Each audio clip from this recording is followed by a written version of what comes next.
ഒരിക്കലും രാജ്യം സമ്പന്നമാകില്ല. കാരണം എന്നും രാജ്യം ഭയത്തിന്റെ നിഴലിലല്ലേ. അയൽ രാജ്യം ശത്രു രാജ്യമാണെങ്കിൽ അതുകൊണ്ടല്ലേ അയൽ രാജ്യം ശത്രു രാജ്യമാണെങ്കിൽ ഇതിനകത്തുള്ള ജനങ്ങൾ മുഴുവനും ഭയത്തിന്റെ നിഴലില്ല. എന്ത് വിദ്യാഭ്യാസം, ഇത്രയും വിദ്യാഭ്യാസം ഉണ്ടായിട്ട് എന്ത് കാര്യമായിരിക്കും? വിദ്യാഭ്യാസമല്ല, മനസ്സിലായ? ഇതൊന്നും വിദ്യാഭ്യാസമല്ല.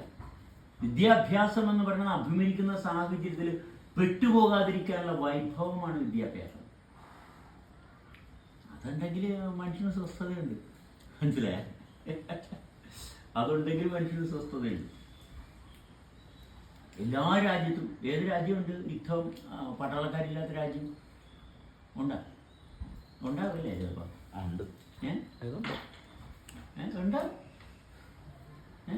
യുദ്ധത്തിന് സന്നാഹമില്ല